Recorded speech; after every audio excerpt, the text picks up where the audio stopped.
আরেকবার বলছি, 10ই মুহররমে আল্লাহ রাব্বুল আলামিন ফিরআউনের কবল থেকে মূসা আলাইহিস সালাম এবং বনু ইসরাইলকে মুক্তি দিয়েছেন। এটা ছিল মুহররম মাসের 10 তারিখ। এই নিয়তে আমরা সওম রাখি, এই নিয়তে আমরা রোজা রাখব।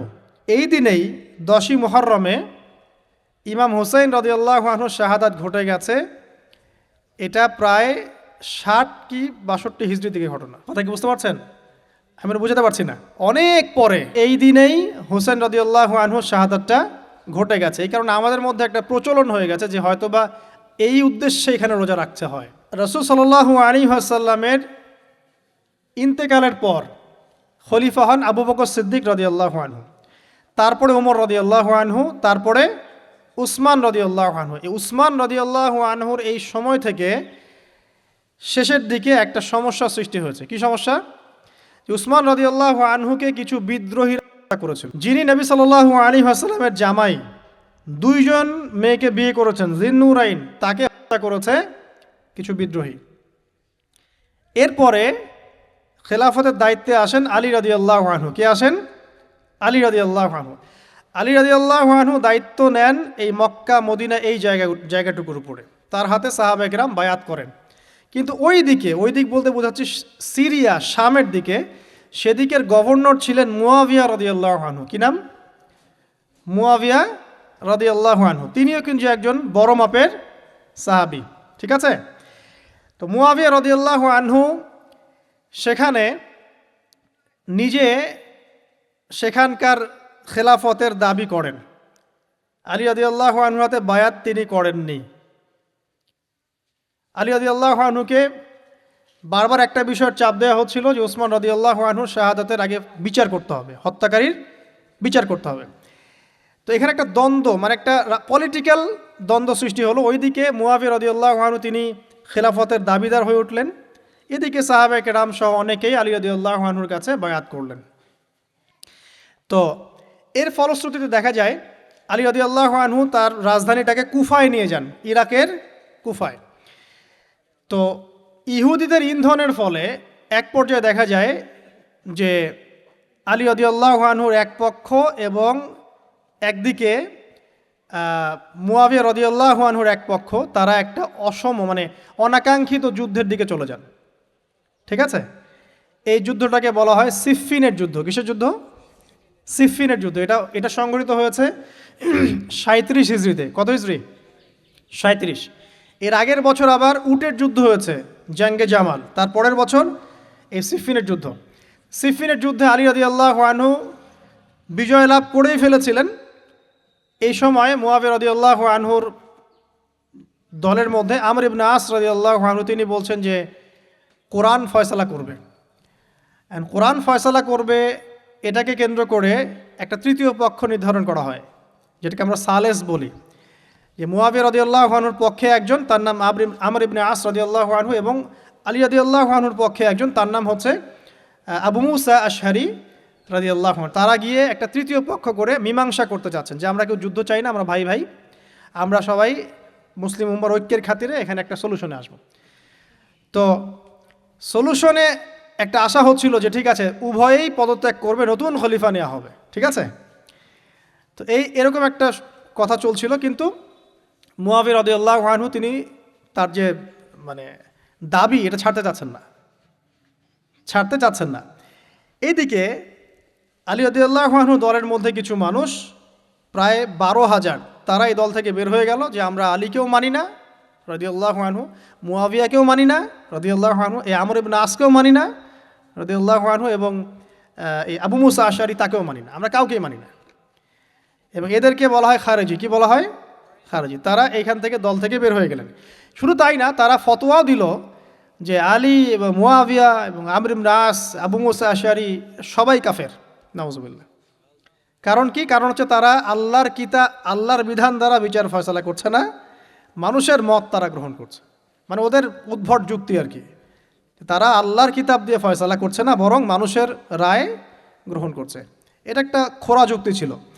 তো আলী রাদিয়াল্লাহু আনহু এদেরকে দমন করলেন।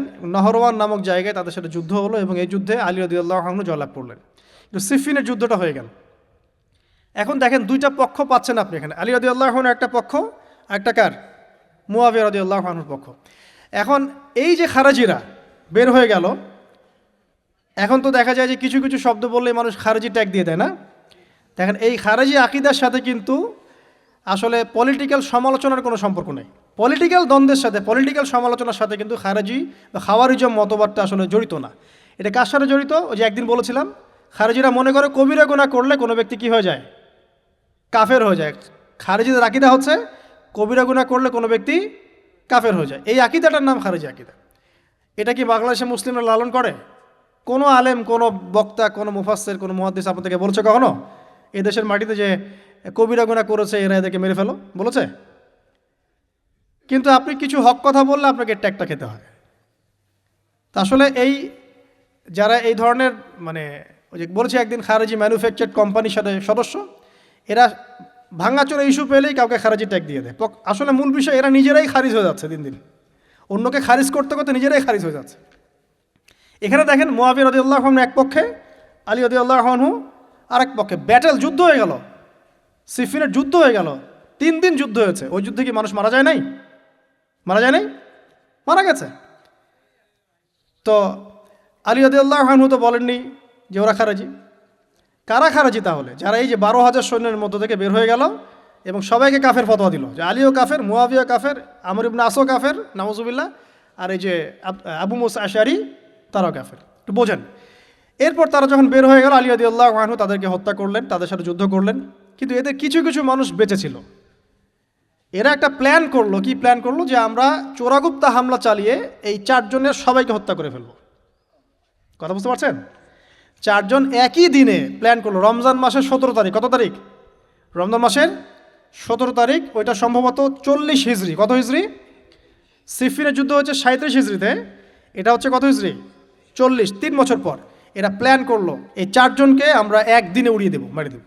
এবং সেই প্ল্যান মোতাবেক তারা কাজ করলো। কাজ করে ঘাপটি মেরে বসে থাকলো। আলী রাদিয়াল্লাহু আনহু ফজরের নামাজে যাচ্ছেন, আব্দুর রহমান বিন মুলজিম নামে এক ব্যক্তি আলী রাদিয়াল্লাহু আনহুকে পুরো তরোয়াল দিয়ে আঘাত করে হত্যা করে। ইন্না লিল্লাহি ওয়া ইন্না ইলাইহি রাজিউন। কাকে হত্যা করলো? নবী সাল্লাল্লাহু আলাইহি ওয়াসাল্লামের মেয়ের জামাইকে। চিন্তা করতে পারেন? যিনি প্রতিটা যুদ্ধে নবী সাল্লাল্লাহু আলাইহি ওয়াসাল্লামের সাথে ছিলেন, তাকে বললো যে সে কাফের হয়ে গেছে। আর যে হত্যা করেছে আব্দুর রহমান বিন মুলজিম, সে হত্যা করার পরে আল্লাহ শুকরিয়াও আদায় করেছে, নাউজুবিল্লাহ। সে বলেছিল যে আমি আল্লাহ শুকরিয়া আদায় করছি যে আল্লাহ আমার হাতে একজন পথভ্রষ্ট মানুষকে মারলেন, নাউজুবিল্লাহ। চিন্তা করতে পারেন? ওইদিকে মুআবিয়া রাদিয়াল্লাহু আনহুকে মারার প্ল্যান করা হয়েছে সিরিয়ায়। উনাকে আঘাত করা হয়েছে, কিন্তু আঘাতটা তার মানে শরীরের সেই জায়গায় লাগে নাই যেখানে লাগলে তিনি মারা যেতে পারতেন। তিনি আহত হয়েছেন, পরবর্তীতে চিকিৎসা করে সুস্থ হয়ে গেছেন। আর এদিকে আমর ইবনে আস এবং আব্দুর রহমান বিন আবু মুসা আশআরী, তাদের উপরে হামলা হয়েছে। আমর ইবনে আসের জায়গায় আরেকজন সাহাবী গিয়েছেন নামাজ পড়তে, তিনি ডেড। মানে তাদের উদ্দেশ্য সফল হয়েছে এই জায়গায় যে আলী রাদিয়াল্লাহু আনহুকে হত্যা করা হয়েছে। তো এখন আলী রাদিয়াল্লাহু আনহু যখন নিহত হয়ে গেলেন, তাহলে কে থাকলো এখন? মুআবিয়া রাদিয়াল্লাহু আনহু। আচ্ছা, আলী রাদিয়াল্লাহু আনহু চলে যাওয়ার পরে তার সন্তান হাসান রাদিয়াল্লাহু আনহু, কি নাম? হাসান রাদিয়াল্লাহু আনহুর হাতে সাহাবায়ে কেরামের অনেকেই বায়াত করলেন, মানে তাকে খেলাফতের দায়িত্ব দিলেন। তো এবং তিনিও কুফায়, রাজধানী, এখানে তিনি আছেন এবং কুফাবাসী তাকে মানে প্রলুব্ধ করছে কিছু কিছু মানুষ যে আপনার উচিত মুআবিয়া রাদিয়াল্লাহু আনহুর সাথে যুদ্ধ করা, ঠিক আছে? কিন্তু হাসান রাদিয়াল্লাহু আনহু সেই কাজটা করলেন না। তিনি বলেন, না, আমি মুসলিমদের মধ্যে দ্বন্দ্ব চাই না। বরং আল্লাহর নবী একটা ভবিষ্যৎবাণী করেছিলেন সাল্লাল্লাহু আলাইহি ওয়াসাল্লাম যে আমার এই নাতি হাসান মুসলিমদের বড় ফিতনার সমাধান করে দিবে। সুবহানাল্লাহ। কথা বুঝতে পারছেন? তো হাসান রাদিয়াল্লাহু আনহু তখন কি করলেন? নিজে তার যে এই যে দায়িত্ব, খেলাফতের দায়িত্ব, তিনি মুআবিয়া রাদিয়াল্লাহু আনহুর হাতে ছেড়ে দিলেন। সুবহানাল্লাহ। তিনি নিজে পদত্যাগ করলেন। ঠিক আছে, আমার ক্ষমতার দরকার নাই, মুসলিমরা আপোষে মারামারি কাটাকাটি থেকে রক্ষা পাক। কিছু শর্ত ছিল ওই চুক্তির মধ্যে, যে মুআবিয়া রাদিয়াল্লাহু আনহু যে কাজই করবেন সুরাভিত্তিক করতে হবে, হ্যাঁ, আহলে বাইতদেরকে সম্মান করতে হবে, ভাতা নির্ধারণ করতে হবে, এরকম কিছু শর্ত ছিল, ঠিক আছে? তো মুআবিয়া রাদিয়াল্লাহু আনহু মেনে নিলেন। এবার কিন্তু সারা মুসলিম জাহারের কে খলিফা হলেন? কি নাম বলেন? মুআবিয়া রাদিয়াল্লাহু আনহু। এবং এরপর তিনি একাধারে 20 বছর খেলাফতের দায়িত্ব পালন করেছেন। কত বছর? 20 বছর। 40 হিজরিতে এই যে আলী রাদিয়াল্লাহু আনহু মারা যান, আর 20 বছর খেলাফতের দায়িত্ব পালন করেন কে? মুআবিয়া রাদিয়াল্লাহু আনহু। এবং এই সময় মুসলিমরা অনেক উন্নতি করেছে। এই সময় 1700টার মতো নৌ জাহাজ ছিল মুসলিমদের। সাইপ্রাস দ্বীপ থেকে শুরু করে পর্তুগাল থেকে শুরু করে চায়না, এদিকে আফ্রিকা থেকে শুরু করে পুরো যে ভারতবর্ষ সবই মুসলিমদের। চিন্তা করতে পারেন, পুরো বিশাল অর্ধবিশ্বের চেয়ে বড় জায়গায় শুধুমাত্র মুসলিমদের, এবং তিনি ওটাকে শাসন করছেন। কে শাসন করছেন? মুয়াবিয়া রাদিয়াল্লাহু আনহু। ঠিক আছে, এবার টার্নিং পয়েন্ট। এবার মুয়াবিয়া রাদিয়াল্লাহু আনহু ইন্তেকাল করলেন 60 হিজরিতে। ঠিক আছে, আর এদিকে হাসান রাদিয়াল্লাহু আনহু ইন্তেকাল করেছিলেন 49 হিজরিতে। ইন্তেকালের সময় তিনি তার পরবর্তী দায়িত্বশীল নির্ধারণ করে গেলেন বা নিয়োগ করে গেলেন তার পুত্র ইয়েজিদকে। কাকে? ইয়েজিদকে। এই জায়গাটাতে সাহাবায়ে কেরাম রাদিয়াল্লাহু আনহুমের অনেকেই মানেন নাই,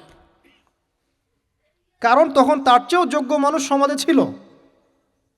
ঠিক আছে, তখন আব্দুল্লাহ বিন ওমর বেঁচে আছেন, আব্দুল্লাহ বিন আব্বাস বেঁচে আছেন, আব্দুল্লাহ বিন জুবায়ের রাদিয়াল্লাহু আনহু, বড় বড় জলিল কেদি সাহাবী, তারা তখন বেঁচে আছেন। কিন্তু কি করলেন মুয়াবিয়া রাদিয়াল্লাহু আনহু, আল্লাহ তাকে জান্নাতবাসী করুন, তিনি তার ছেলে ইয়েজিদকে শাসন ক্ষমতা দিয়ে গেলেন। এই যে শুরু হলো বাবার পরে ছেলে, বুঝতে পারছেন, রাজতন্ত্র শুরু হলো। এবার সাহাবায়ে কেরামদের মধ্যে অনেকেই এটা মানতে চাচ্ছেন না। যারা মানতে চাচ্ছেন না তাদের মধ্যে আছেন আব্দুল্লাহ বিন ওমর রাদিয়াল্লাহু আনহুর ছেলে, আছেন আব্দুল্লাহ বিন আব্বাস রাইসুল মুফাসসিরিন, আছেন আব্দুল্লাহ বিন জুবায়ের বিন আওয়াম রাদিয়াল্লাহু আনহুর ছেলে, এরকম বড় বড় সাহাবী, এবং তারা মক্কা মদিনায়। তো আচ্ছা, এখন এই সাহাবীদেরকে কি আমরা খারিজি বলবো? তারা যে পলিটিক্যালি তাকে সমর্থন করছেন না, পলিটিক্যালি কোনো গভর্নমেন্টের সমর্থন না করলেই খারিজি হয়ে যায়? যদি কেউ বলে আরব বিশ্বের সব যত নেতা আছে এদের মধ্যে অনেকেই ইসরায়েলের সাথে আতাত করেছে, সে কি খারিজি হয়ে যাবে? এই সমালোচনার সাথে খাওয়ারিজমের কোনো সম্পর্ক আছে? যদি কেউ বলে যে পশ্চিমাদের অস্ত্রশস্ত্র নিয়ে মুসলিমরা ইয়েমেনে হামলা করছে, এটা বললে সে খারিজি হয়ে যাবে? যদি কেউ বলে যে মধ্যপ্রাচ্যের কান্ট্রির কিছু নেতা তারা পশ্চিমাদের সাথে চুক্তি করেছে পেট্রো ডলার মনিটরিং সিস্টেম, সে কি খারিজি হয়ে যাবে? খারিজি ম্যানুফ্যাকচার্ড কোম্পানি বাংলাদেশে তারা এই সংজ্ঞাই শিখায়, পলিটিক্যাল বিরোধিতা করলে আপনি খারিজি হয়ে যাবেন। অথচ এখানে দেখেন সাহাবায়ে কেরাম রাদিয়াল্লাহু আনহু মানছেন না ইয়াজিদকে। এবার ইয়াজিদ কি করলো দেখেন। এবার ইয়াজিদ প্রথমত সাহাবীদেরকে কনভিন্স করার চেষ্টা করলেন। তিনি ওখান থেকে তার দূত পাঠালেন, দূত এসে মক্কা মদিনায় বোঝালেন যে আপনারা মেনে নেন, ভালো হবে, ইত্যাদি ইত্যাদি। আব্দুল্লাহ বিন ওমর রাদিয়াল্লাহু আনহু বলেন ঠিক আছে মেনে নিলাম, আব্দুল্লাহ বিন আব্বাস রাদিয়াল্লাহু আনহু বলেন ঠিক আছে মেনে নিলাম। কিন্তু আব্দুল্লাহ বিন জুবায়ের রাদিয়াল্লাহু আনহু মানলেন না। তিনি মানছেন না, আমি কিছুতেই মানি না, তার সে খেলাফতের যোগ্য না, এর চেয়ে অনেক বড় বড় যোগ্য মানুষ আছে, আমি মানছি না। বরং তিনি এখান থেকে সরে আসলেন। এবার ইমাম হুসাইন রাদিয়াল্লাহু আনহু, যার কথায় প্রশ্ন করেছেন, লম্বা উত্তর দিচ্ছি। ইমাম হুসাইন রাদিয়াল্লাহু আনহুর হাতে অনেকে বায়াত করতে চাইল যে আপনি যোগ্য খেলাফতের, ইয়াজিদ যোগ্য না, কে যোগ্য? আপনি যোগ্য। এবং তার হাতে কুফাবাসী বায়াত করতে চাচ্ছে, তাকে ডাকছে আপনি মক্কা থেকে চলে আসেন কুফায়। কুফা কোথায়? ইরাকে।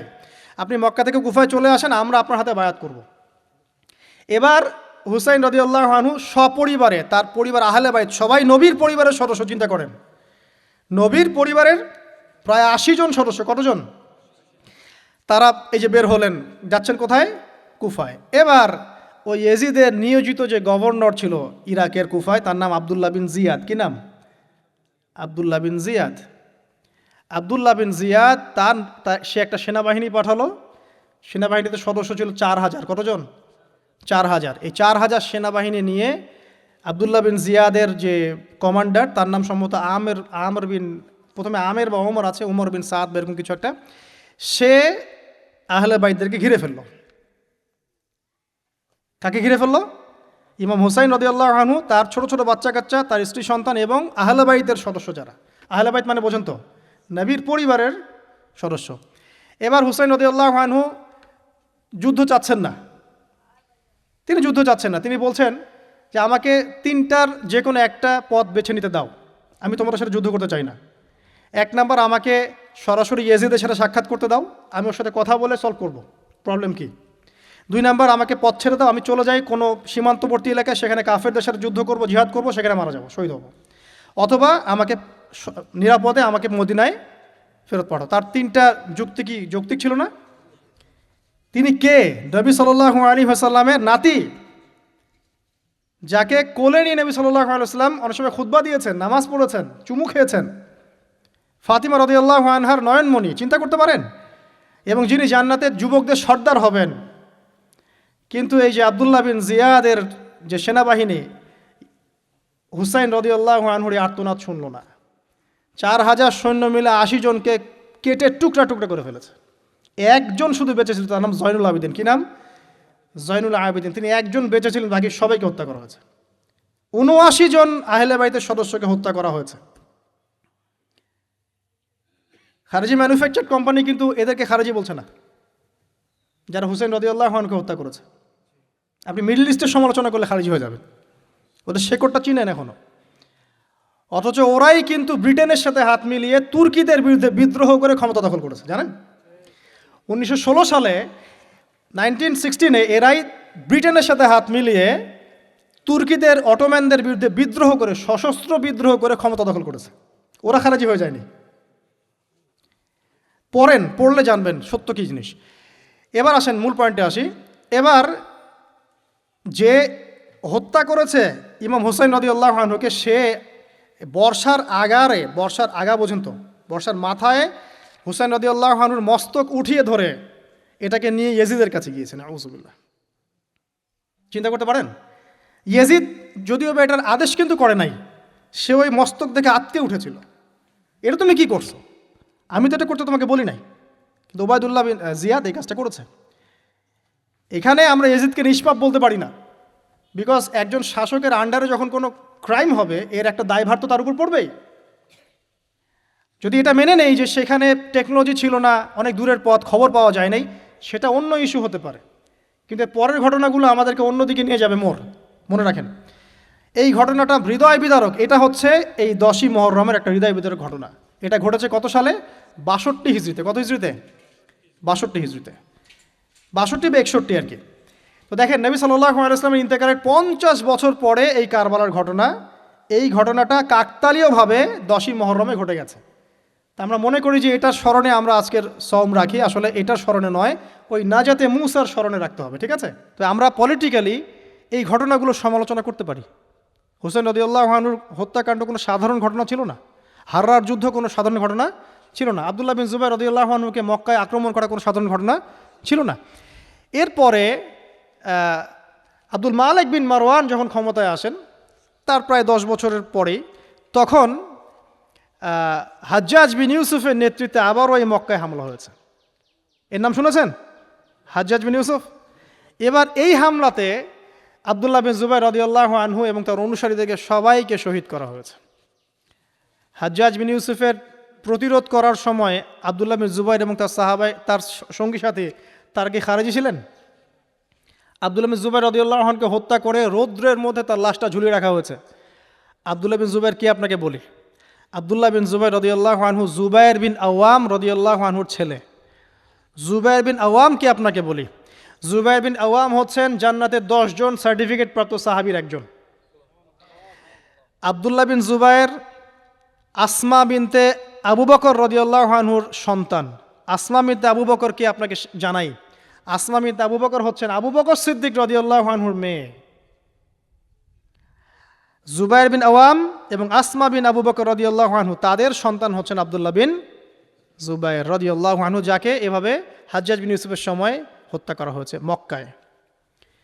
এই যে ঘটনাগুলো আপনারা শুনুন। এরপরে যদিও বা পরিস্থিতি ঠান্ডা হয়ে যায় আস্তে আস্তে, এবং আব্দুল মালিক বিন মারওয়ানের সময় তিনিও প্রায় 20 বা 22 বছর ক্ষমতা কাটান, এবং ওই সময় মুসলিমরা এই যে সিন্ধু প্রদেশ জয়, ওইদিকে তারেক বিন জিয়াদের স্পেন জয়, এদিকে আপনার এই যে আমাদের ভারতবর্ষ জয়, এগুলো ওই সময় ঘটেছে। ঠিক আছে? ওইদিকে আমরা যাচ্ছি না। মূল যে জায়গাটা আপনাদেরকে আজকে বলতে চাচ্ছি সেটা হলো এই যে, প্রথমত কারবালার বিয়োগান্তক ঘটনার সাথে এই 10ই মুহররমের সওমের কোনো সম্পর্ক নাই। এটা নাজাতে মুসার সাথে সম্পৃক্ত, তবে এই হিস্ট্রিটা আপনার জানা থাকা উচিত, কিভাবে আবু বকর সিদ্দিক রাদিয়াল্লাহু আনহু থেকে এই আব্দুল্লাহ বিন জুবাইর রাদিয়াল্লাহু আনহুর শাহাদাত পর্যন্ত ঘটনাগুলো ঘটলো। আল্লাহ পাক আমাদের সবাইকে ঘটনাগুলো থেকে শিক্ষা নেওয়ার তৌফিক দান করুন। মূল বিষয়টা হচ্ছে, এখানে পলিটিক্যাল বিরোধিতা একটা জিনিস, খারেজি আকীদা টোটালি ডিফারেন্ট জিনিস। আর অনেক পলিটিক্যাল দ্বন্দ্ব পেরিয়ে মুসলিম ইতিহাস, ইসলামের ইতিহাস আজকে এই পর্যন্ত পৌঁছেছে। এই দ্বন্দ্বগুলোর কারণে আমরা কখনো এক পক্ষ আরেক পক্ষকে কাফের ফাসেক, জালেম, মুরতাদ বা খারিজি এসব ট্যাগ লাগাতে পারি না। এগুলো দুঃখজনক। আল্লাহ পাক এভাবেই আমাদেরকে পরীক্ষা করেছেন, এই ঘটনাগুলো ঘটে গেছে। আল্লাহ পাক আমাদের সবাইকে ইতিহাস থেকে শিক্ষা নেওয়ার তৌফিক দান করুন।